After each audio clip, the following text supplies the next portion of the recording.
성령께서 우리의 손을 붙잡아 준다 말씀하십니다. 유대 사회에서 이 단어의 의미는 마치 우리가 무거운 짐 수레를 끌고 언덕을 힘겹게 올라가고 있을 때 성령께서 우리의 수레를 맞잡고 뒤에서 밀어주시는 것을 상징합니다. 하나님 앞에 나아가서 내가 기도하는 것이 이런 것입니다. 내가 기도하겠다고 무릎을 꿇을 때 나는 나 혼자 기도한다고 생각을 합니다. 그런데 영적인 눈으로 보면 결코 그렇지 않습니다. 성령 하나님께서 내 삶의 문제가 담겨있는 그 무거운 짐 수레를 같이 붙잡고 함께 밀어주고 계시다는 것입니다. 그렇게 나보다도 더 간절하게 내 기도를 탄식하며 눈물을 흘리며 기도하고 계신다는 거예요. 그런데 만약에 성령님은 나를 위해서 뒤에서 수레를 밀고 계시는데 나는 오늘 기도할 기분이 안 난다고, 나는 오늘 힘이 든다고, 나는 하기 싫다고, 나는 집에 가서 빨리 설거지하고 드라마 봐야 된다고, 나는 집에 가서 빨리 쉬어야 된다고 수레를 내팽개치고 도망가면은 어떻게 되겠습니까?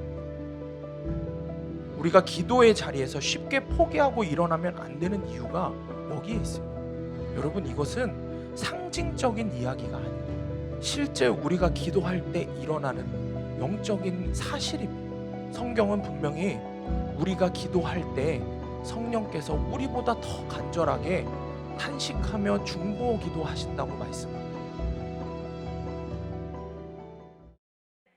기도의 영을 받는 법 8번째 시간, 어떤 기도가 성령을 따라서 드리는 기도인가, 어떤 기도가 성령을 따라서 드리는 기도인가 라는 제목으로 하나님 말씀 전하겠습니다. 기도의 영을 받는 법 앞선 7번의 시간 가운데에 우리가 기도할 때 그 어떤 방법이나 어떤 사람을 의지해서 하는 것이 아니라 오직 성령님 한 분만을 의지해서 기도해야 한다는 것을 거듭해서 살펴보았습니다. 오늘 본문의 말씀도 우리가 기도할 때 항상 성령을 의지해서 기도해야 한다고 분명하게 가르치고 있습니다. 모든 기도와 간구를 하되 항상 성령 안에서 기도하고, 사실 여러분, 이 기도의 모든 비결이 성령 안에서 기도하라 라는 이 짧은 한마디에 다 들어있다고 해도 과언이 아닙니다. 왜냐하면 성부 하나님께서는 성령 하나님께서 주시는 감동에 따라서 드리는 기도에 반드시 응답하시기 때문입니다. 여러분, 성령님 한 분만 의지해서 잘 기도하고 계십니까? 성령님 안에서 성령을 따라 드리는 기도를 잘 드리고 계십니까? 분명한 사실은 오늘 본문의 말씀 제목처럼 성령을 따라서 드리는 기도에는 하나님께서 반드시 역사하신다는 것입니다. 믿으십니까? 그런데 우리의 기도를 돌아보면은 여러분의 기도가 여전히 능력이 없는 기도이지는 않습니까? 여러분에게 기도라 하면은 여전히 지루하고 힘든 일로 여겨지지는 않으십니까? 아니면 여전히 기도를 당장 내 눈앞에 있는 고난과 어려움들을 해결하는 문제 해결과 소원 성취만을 위한 도구로 이 기도를 사용하고 계시지는 않습니까? 사랑하는 여러분, 우리의 기도는 어떻습니까? 우리의 기도를 계속해서 돌아보고 점검해 보기를 원합니다. 하나님의 말씀이 우리의 기도를 어떻게 조명하시는지 주님 말씀 앞으로 계속해서 나아가기를 원합니다. 바라기는 저와 여러분의 기도가 그래서 반드시 성령 충만한 기도가 되기를 원합니다. 아멘. 성령을 따라서 드리는 기도가 되기를 원합니다. 성령 안에서 드리는 기도가 돼서 우리가 기도할 때 하나님께서 반드시 응답하시지 않고는 배길 수 없는 그런 능력의 기도가 되기를 원합니다. 아멘. 그래서 제가 자랑 하나 하겠습니다. 제가 바로 어제 받은 기도 응답을 하나 자랑하겠습니다. 해도 되겠습니까? 제가 자랑을 하겠다고 하니까 벌써부터 관심이 없으신 분들도 있고 표정이 굳어지시는 분들도 계시고 귀를 열고 계시는 분도 계시고 여러분, 근데 제 자랑이 아니라 정말 자격이 없는 죄인의 기도를 즉시 응답하시는 우리 성령 하나님을 자랑하기 위해서 말씀을 드리려고 합니다. 아멘. 저희가 다음 달에 2월 13일부터 15일까지 중고청년 겨울 수련회를 합니다. 장소는 지난 여름 수련회에 이어서 홍천에 있는 순회선교단에서 운영하시는 요셉창고 미니스트리에서 하게 됐습니다.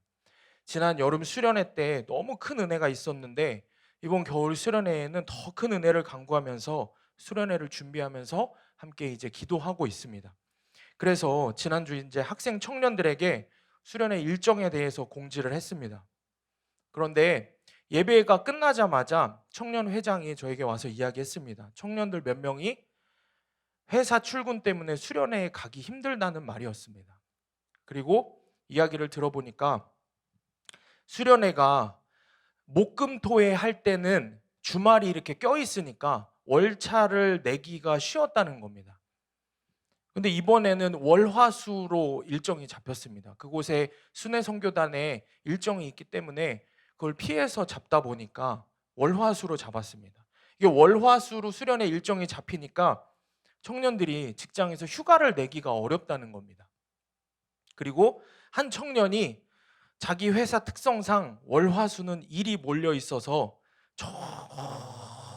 정말 힘들 것 같다고 저에게 이야기를 하는 겁니다. 제가 제 코앞에 막 다가와서 그 친구 표정에 전도사님, 다른 사람은 몰라도 저는 정말 힘들어요 라는 표정을 말로는 안 했지만 얼굴로 계속해서 이야기합니다.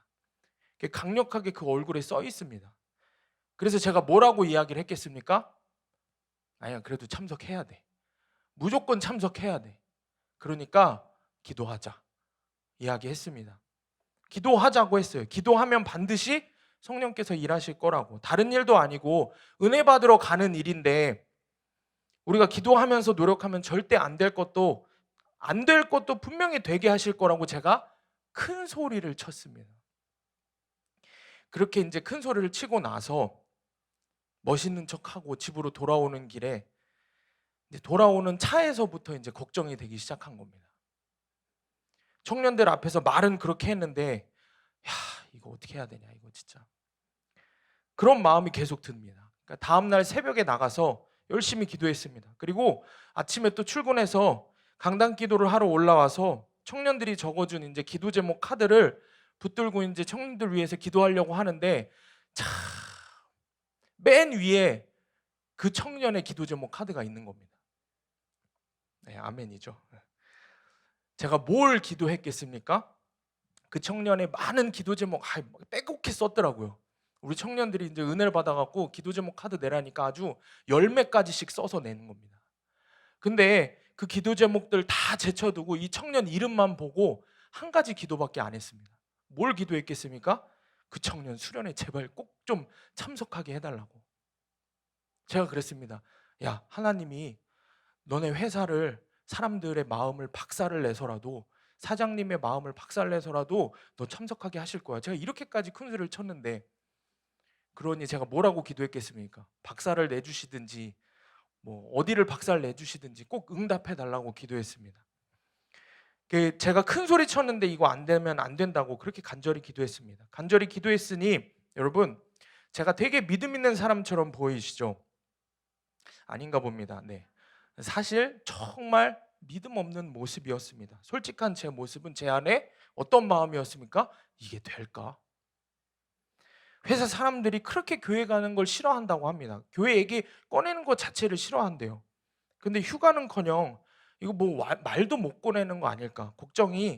제가 걱정이 태산이었습니다. 여하튼 강단기도 내내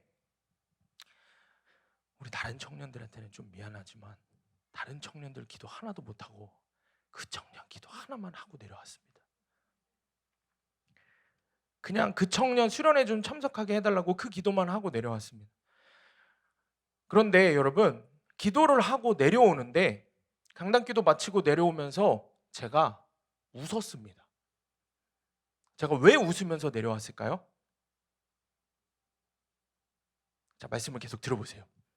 강단 기도를 마치고 이제 목사님하고 전사님하고 식사를 하고 있는데 연락이 왔어요. 정말 바로 연락이 왔습니다. 여러분 누구한테 연락이 왔을까요? 네, 그 청년에게 연락이 왔어요. 뭐라고 연락이 왔을까요? 전도사님, 월차 받았습니다. 이럴 때 아멘 크게 하셔요. 월차 받았습니다. 그리고 그 친구가 이렇게 고백했어요. 주님이 하셨습니다. 아멘. 사랑하는 여러분, 강단기도 하고 내려올 때 제가 웃으면서 내려왔다라고 말씀을 드렸습니다. 자, 여기서부터 중요합니다. 제가 왜 웃으면서 내려왔을까요? 제 안에 믿음이 생겼기 때문입니다. 어떤 믿음일까요? 어떤 믿음이 생겼을까요? 그 친구가 월차를 내게 될 것이라는 제가 예언이라도 받았을까요? 그러면 참 신령한 일이겠지만 사실은 그보다 더 감사한 확신을 얻었습니다. 여러분 무슨 확신이었을까요? 내 기도를 성령께서 듣고 계시는구나. 성령님이 내 안에서 기도하고 계시는구나. 이 확신이 생겼습니다. 내가 성령을 따라서 성령 안에서 기도하고 있구나. 분명한 확신이 생겼던 것입니다. 성령께서 제 안에 분명한 확신을 주셨습니다. 그 친구의 영혼 구원을 향한 제 간절함보다 우리 성령님의 간절함은 비교할 수 없이 크다는 사실을 깨닫게 하신 것입니다. 그 확신이었습니다. 그러니 저는 더 이상 염려가 되지 않았습니다. 월차를 내던 못 내던 상관이 있을까요? 없을까요? 더 이상 상관이 없습니다. 왜냐하면 주님이 그 청년의 영혼을 향한 당신의 애타는 사랑을 분명하게 보여주셨기 때문입니다. 저는 그걸로 충분했습니다. 왜냐하면 분명 어떠한 방법으로도 세상을 뒤집어 놔서라도 성령께서는 그 청년에게 구속의 은혜를 넘치도록 부어주실 것이 확실했기 때문입니다. 그리고 성령께서 곧바로 월차를 바로 내주신 것입니다. 그 청년대로 주님이 하셨습니다. 사랑하는 여러분, 오늘 말씀의 제목처럼 우리의 기도가 성령을 따라서 드리는 기도가 되기를 원합니다. 아멘. 우리의 기도가 성령을 따라서 드리는 기도가 되면 우리는 말할 수 없는 하나님의 일을 보게 됩니다. 하나님의 은혜를 체험하게 됩니다. 그런데 여러분 어떤 은혜를 체험합니까? 제가 기도했더니 그 청년이 월차를 결국에는 받게 된 것이 은혜일까요? 물론 그것도 귀한 하나님의 응답입니다. 그런데 제가 기도를 하고 내려오면서 웃었던 이유가 무엇입니까? 제 기도가 저 혼자 허공에 대고 하는 기도가 아니라 성령을 따라 드리는 기도라는 확신이 생겼기 때문입니다. 성령께서 나와 함께 기도하고 계시다는 것이 분명하게 믿어졌기 때문입니다. 그것이 저를 웃음 짓게 하는 기쁨이었고 주님이 주신 은혜였던 것입니다. 많은 그리스도인들이 기도하면서 실망하고 좌절합니다. 심지어 기도하면서 하나님을 원망하기도 합니다. 기도의 목적이 바르지 않기 때문입니다. 기도를 자신이 원하는 것을 하나님으로부터 얻어내는 수단, 딱 거기까지만 생각하기 때문입니다. 여러 가지로 힘든 일이 겹쳐서 어려움에 시달리는 한 성도님이 계셨습니다. 그분이 집에 있어도 마음이 편하지 않기 때문에 새벽 기도와 철야 기도회를 빠지지 않고 참석해서 열심히 기도했습니다. 그런데 유난히 춥고 비바람이 몰아치던 어느 날 새벽 기도를 참석하셨는데 새벽 기도 자리가 많이 비어 있었습니다. 그 순간 이분의 마음속에 갑자기 날씨가 궂으면 새벽 기도에 나오지 않아도 되는 교인들이 부럽게 여겨졌다고 했습니다. 자신은 눈앞에 수많은 고난 때문에 비바람이 몰아치는 날에도 교회를 나와서 기도해야 하니 허탈했던 겁니다. 그러면서 자기도 모르게 아이고 내 팔자야, 기도의 자리에서 그렇게 탄식했답니다. 여러분, 이 성도님의 문제가 무엇입니까? 그분은 기도를 오로지 문제 해결의 수단으로만 생각하는 것입니다.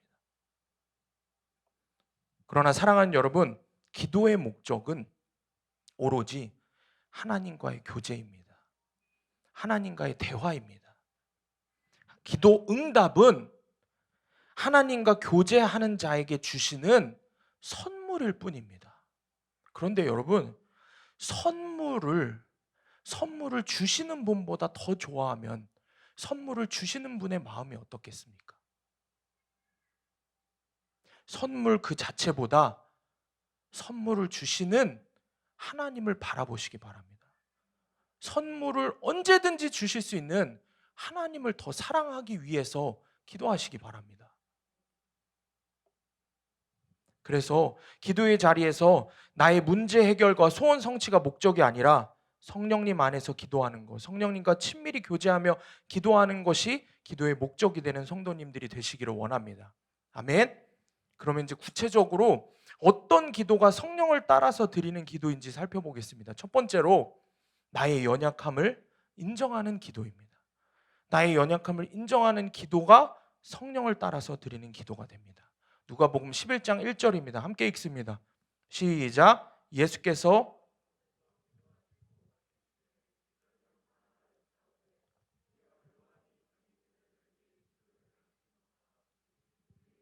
가르쳐 주옵소서. 아멘. 예수님의 제자들도 어떻게 기도해야 하는지, 마땅히 기도해야 할 방법을 알지 못했습니다. 그래서 주님께 나와 말씀을 드렸어요. 주여, 우리에게도 기도를 가르쳐 주옵소서. 여러분, 제자들조차 이렇게 얘기했으니 우리는 어떻겠습니까? 사랑하는 여러분, 기도를 잘한다는 게 뭡니까? 기도를 잘하는 사람이다. 기도를 잘한다. 이게 무슨 뜻입니까? 대표 기도를 하거나 사람들 앞에서 회중 기도를 할 때 멋진 미사 여구를 동원해서 기도를 하면 그것이 기도를 잘하는 것입니까? 통성 기도를 할 때 큰 소리로 기도를 하거나 방언으로 기도하면 그것이 기도를 잘하는 것입니까?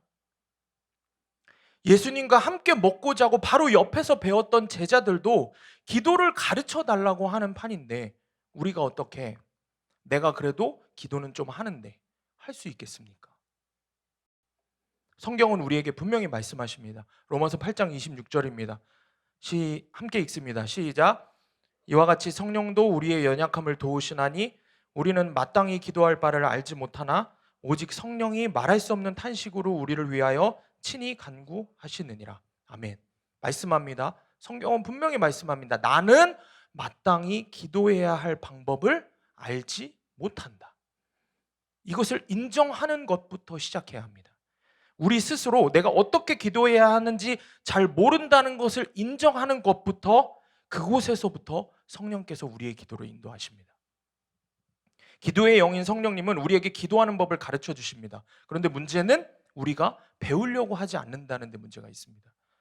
철저하게 나는 마땅히 무엇을 기도해야 할지, 어떻게 기도해야 할지 모른다는 걸 인정해야 합니다. 다시 말해서 하나님 앞에 나아갈 때 나의 연약함을 인정해야 합니다. 왜냐하면 내가 올바르게 기도할 능력이 전혀 없다는 것을 분명히 인식할 때 나는 도저히 어떻게 기도하는지 알지 못한다는 걸 스스로 자각할 때 비로소 우리는 성령님을 의지하기 때문입니다. 사랑하는 여러분, 성령님이 우리의 기도를 지도하고 인도하시도록 온전히 의지해야 합니다. 아멘. 성령님이 우리 삶의 문제와 소원까지 전부 알고 계십니다. 그러니 그분이 내 기도를 인도하시도록 해야 합니다. 주님, 제 삶에 이런 문제가 있습니다. 제 가정에 이런 문제가 있습니다. 그런데 저는 도대체 어떻게 기도해야 할지조차 모르겠습니다. 무엇이 하나님께 합한 기도인지 모르겠습니다. 그러니 그저 항상 100% 오르신 성령 하나님을 신뢰합니다. 성령님, 제가 어떻게 기도해야 하는지 그 기도의 표현까지 제 입술에 담아 주시옵소서. 우리가 이렇게 우리 기도의 모든 주권을 성령님께 내어드릴 때 비로소 우리는 성령을 따라 기도하게 되는 것입니다. 비로소 우리는 성령 안에서 기도하게 되는 것입니다. 비로소 우리는 성령께서 온전히 이끄시는 성령 충만한 기도를 하게 되는 것입니다. 근데 많은 그리스도인들이 경솔하게 기도를 합니다.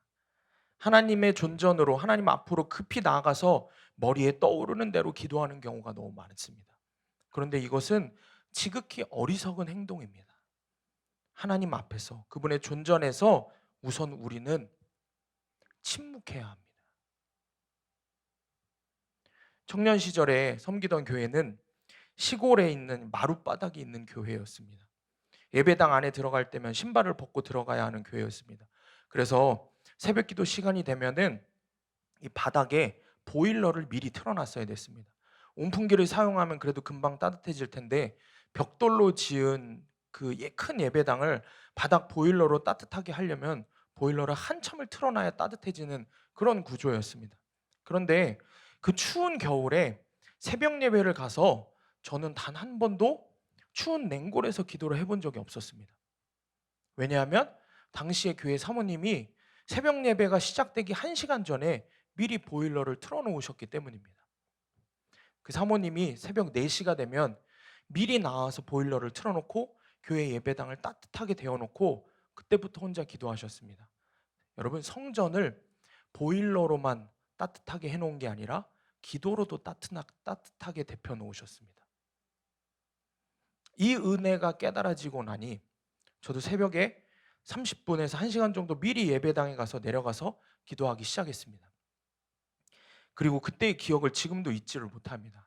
예배당 문을 열고 들어가면 제 마음에 성령님이 정말 따뜻한 말씀을 하시는 것 같았습니다. 아들아, 잘 왔다. 제 심령에 해주시는 그 주님의 한마디가 얼어붙은 제 몸과 마음을 다 녹였습니다. 그리고 저는 새벽 예배가 시작되기 전에 1시간을 그렇게 조용히 침묵하면서 기도했습니다. 그때는 정말 특별한 기도도 하지 않았어요. 어떤 기도 제목을 나열하지도 않았고 방언으로 기도하지도 않았습니다. 그냥 불이 다 꺼진 예배당에 조용히 주님과 내가 단 둘이 있는 그 시간이 너무 행복했습니다. 성령님 안에 거하는 기도를 온전하게 누리게 하신 것입니다. 그리고 그렇게 새벽 예배 전에 주님의 임재 안에서 거하면서 주님 임재 안에 거하며 조용히 침묵하며 기도하고 나면은 새벽 예배 후에 드리는 개인 기도 시간에 더 큰 은혜를 경험하게 하셨습니다. 제가 기도의 훈련을 받을 때 처음 개인 기도를 할 때 훈련을 받을 때 가장 제가 바랬던 것이 뭐였냐면은 어떻게 하면 조금이라도 더 잡생각을 하지 않고 빨리 기도줄을 잡고 성령 안에서 성령 충만한 기도를 빨리 하는가였습니다. 그런데 그렇게 예배 전에 침묵하면서 성령님을 기다리고 성령님께 온전히 나를 맡기는 시간을 갖고 나서 기도를 하니 정말로 개인 기도 시간이 시작되면은 무릎을 꿇자마자 성령의 충만한 은혜가 내렸습니다. 정말 무릎을 꿇자마자 성령님 안에서 말할 수 없는 은혜를 부어주셨습니다. 사랑하는 여러분, 성령을 따라서 드리는 기도를 하는 저와 여러분이 되기를 원합니다. 성령 안에서 드리는 기도를 하는 저와 여러분이 되기를 원합니다. 먼저는 100% 죄인인 나는 100% 오르신 하나님이 원하시는 기도가 무엇인지 알 수 없음을 인정하면서 성령님께 나아가야 합니다. 그리고 그렇게 나의 연약함을 인정하게 되면은 더 이상 경솔하게 주님 앞에서 먼저 떠들며 기도하지 않게 됩니다. 나의 기도를 인도하실 성령님을 기다리면서 오롯이 그분을 의지하며 기도하도록 인도하신다는 것입니다. 그리고 마침내 성령님 안에서 성령을 따라 드리는 온전한 기도를 하게 하십니다. 말씀을 의지해서 여러분의 기도 생활 가운데에 반드시 적용해 보시기를 원합니다. 두 번째로 어떤 기도가 성령을 따라서 드리는 기도입니까? 기도하고 싶지 않을 때 더욱 성령님을 의지하는 기도입니다. 하나님 앞에 나아가서 기도하려고 할 때 종종 우리는 기도하고 싶은 마음이 생기지 않을 때가 있습니다. 이럴 때는 어떻게 해야 될까요? 기도하고 싶지 않을 때 분명히 기도하고 싶다는 마음으로 예배에 참석했고 수요 예배 말씀 열심히 듣고 했는데 막상 기도회가 딱 시작하니 마음이 냉랭해지고 입은 얼어붙고 뭐라고 기도해야 될지 모르겠고 근심 걱정만 올라오고 그냥 빨리 시간이 가서 그냥 빨리 끝났으면 좋겠고 이럴 때는 이런 마음이 들 때 어떻게 해야 될까요? 기도하고 싶은 마음이 들 때까지 기도하지 말아야 될까요? 결코 그렇지 않습니다. 많은 그리스도인들이 기도하러 나아갔는데 기도가 되지 않고 기도하고 싶은 마음이 들지 않으면 그대로 기도를 멈추고 일어나서 돌아갑니다. 그런데 사랑하는 여러분, 기도하고 싶은 마음이 가장 적을 때가 기도가 가장 필요할 때입니다.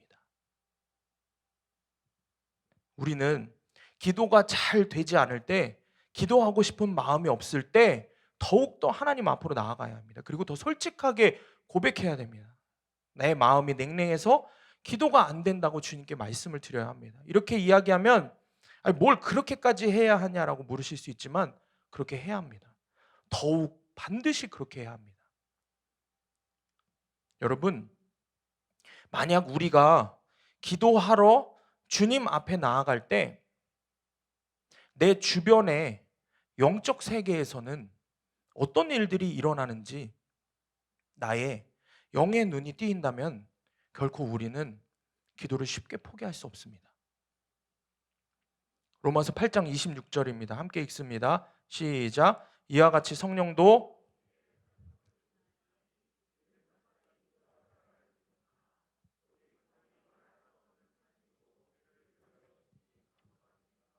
아멘. 성령께서 우리의 연약함을 도우신다라고 말씀합니다. 여기서 여러분 도우신다라는 헬라어 원어는 이 도우신다라는 뜻 이외에 손을 붙잡아 준다라는 뜻을 함께 갖고 있습니다. 손을 붙잡아 준다. 성령께서 우리의 손을 붙잡아 준다 말씀하십니다. 유대 사회에서 이 단어의 의미는 마치 우리가 무거운 짐 수레를 끌고 언덕을 힘겹게 올라가고 있을 때 성령께서 우리의 수레를 맞잡고 뒤에서 밀어주시는 것을 상징합니다. 사랑하는 여러분, 하나님 앞에 나아가서 내가 기도하는 것이 이런 것입니다. 내가 기도하겠다고 무릎을 꿇을 때 나는 나 혼자 기도한다고 생각을 합니다. 그런데 영적인 눈으로 보면 결코 그렇지 않습니다. 성령 하나님께서 내 삶의 문제가 담겨있는 그 무거운 짐 수레를 같이 붙잡고 함께 밀어주고 계시다는 것입니다. 그렇게 나보다도 더 간절하게 내 기도를 탄식하며 눈물을 흘리며 기도하고 계신다는 겁니다. 그런데 만약에 성령님은 나를 위해서 뒤에서 수레를 밀고 계시는데 나는 오늘 기도할 기분이 안 난다고, 나는 오늘 힘이 든다고, 나는 하기 싫다고, 나는 집에 가서 빨리 설거지하고 드라마 봐야 된다고, 나는 집에 가서 빨리 쉬어야 된다고 수레를 내팽개치고 도망가면은 어떻게 되겠습니까? 우리가 기도의 자리에서 쉽게 포기하고 일어나면 안 되는 이유가 여기에 있습니다. 여러분, 이것은 상징적인 이야기가 아닙니다. 실제 우리가 기도할 때 일어나는 영적인 사실입니다.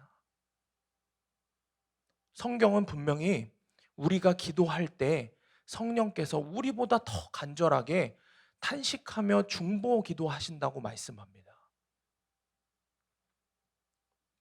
바라기는 오늘 이 밤에 내 손을 붙잡아서 주저앉아 있는 나를 일으켜 세우셔서 이끌고 가시는 성령님을 보게 되는 은혜가 있기를 원합니다. 그 성령님을 보게 되는 영의 눈이 우리 가운데 띄어지기를 원합니다. 그 놀라운 은혜가 오늘 우리가 기도하는 이 밤에 있기를 원합니다. 성령님을 바라보는 우리 마음의 눈이 띄어지는 은혜가 있기를 축복합니다. 기도의 사도 토레이 목사님이 책에서 이렇게 말씀합니다. 내 경험에 의하면 기도가 가장 잘 되는 때는 역설적으로 내 마음이 완전히 차가워 기도가 불가능해 보였을 때였다. 그러므로 마음이 냉랭하여 기도가 되지 않을 때 나는 하나님께서 성령님을 보내어 기도를 가르쳐 주시도록 그분께 나를 온전히 맡기고 의지한다. 그러면 그분은 언제나 나를 실망시키시지 않았다. 여러분, 시대를 변화시킨 성령 충만한 기도의 영을 받은 토레이 목사님의 기도의 비결은 바로 마음이 냉랭하여 도저히 기도가 되지 않을 때 오히려 더욱 성령님을 의지하는 것입니다. 그때 더욱 성령님을 의지해서 기도하는 것입니다. 그리고 그럴 때마다 성령님은 언제나 실망시키지 않으셨다라고 분명히 말씀하고 있습니다. 사랑하는 여러분, 기도가 잘 되지 않으십니까? 기도할 마음이 생기지 않으십니까? 그때가 기도할 때입니다. 그때가 더욱 기도할 때입니다. 그때가 비로소 성령님을 온전히 의지하면서 기도할 수 있는 때입니다. 그때가 비로소 나의 손을 붙잡고 친히 눈물로 기도하시는 성령님을 만날 수 있는 때입니다. 오늘 이 밤이 그런 밤이 되기를 간절히 소원합니다. 말씀을 맺습니다. 여러분, 성경을 보면 다니엘은 하루에 3번씩 기도했습니다. 기도하지 말라는 왕의 조서가 내려졌음에도 죽을 수도 있는데 죽을 걸 알면서도 두려워하지 않고 주님과 교제하는 시간을 가졌습니다. 결국 그 일 때문에 고통을 당하지만 하나님께서는 오히려 그걸 통해서 하나님의 전능하신 능력을 보여주십니다. 사랑하는 여러분, 기도를 형편과 여건에 따라서 기도하면 안 됩니다. 기도가 될 때는 하고 안 될 때는 안 한다면, 기도를 해야 할 게 있을 때는 하고 해야 할 기도 제목이 없을 때는 안 한다면 여전히 그 사람에게 기도는 자신의 문제 해결을 위한 도구일 뿐입니다. 여전히 그 사람에게 하나님은 딱 그 정도밖에 안 되는 것입니다.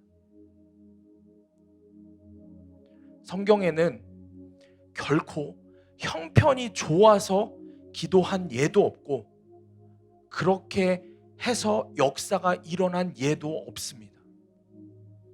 기도가 잘 되지 않는 형편에 있을지라도 이 영적인 숨통이 열릴 때까지 매달리면 어느 순간 기도의 문이 열리는 것을 분명히 경험하게 됩니다. 기도를 방해하는 영적인 세력이 꺾이고 성령님이 온전히 이끄시는 기도가 시작되었기 때문입니다. 우리는 세상에서 승리를 하려면은 능력이 있고 없고에 달려 있다라고 생각을 합니다. 영적인 능력도 내가 있고 없고를 따집니다. 그러나 사실은 우리가 세상에서 승리할 수 있는 승패는 내 기도가 성령 안에서 드리는 기도인지 아닌지에 달려 있는 것입니다.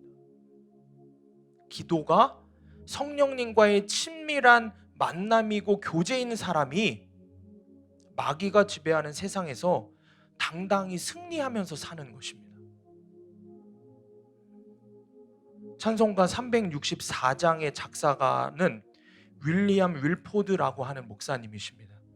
네, 이분은 맹인이었습니다. 앞을 보지 못하는, 앞이 보이지 않는 상황이 얼마나 불편하고 힘들었겠습니까? 여러 가지 근심과 걱정이 이 목사님을 사로잡을 때도 있었지만 목사님은 고백합니다. 기도하는 시간이 가장 즐겁다. 기도 시간이 즐거운 것은 그 시간들을 통해서 세상의 모든 근심과 걱정을 이길 힘을 얻었기 때문입니다. 목사님이 지은 찬송가 364장의 1절의 가사입니다. 내 기도하는 그 시간, 그때가 가장 즐겁다. 이 세상 근심 걱정에 얽매인 나를 부르사 내 진정 소원 주 앞에 낱낱이 바로 아뢰어 큰 불행 당해 슬플 때 나 위로받게 하시네. 이 가사의 고백이 우리의 고백이 되기를 소망합니다.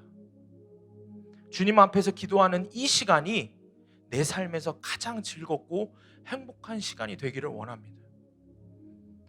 주님 앞에서 기도하는 이 시간이 성령님과 깊이 교제하는, 성령님 안에서 기도하는 은혜의 시간이 되기를 축복합니다. 오늘 이 밤에 저와 여러분의 영의 눈이 띄어지기를 원합니다. 나의 연약함을 모두 아시는 성령께서 오늘 반드시 내 자리에 오셔서 내 손을 붙잡고 나를 위해서 친히 눈물로 기도하실 것입니다.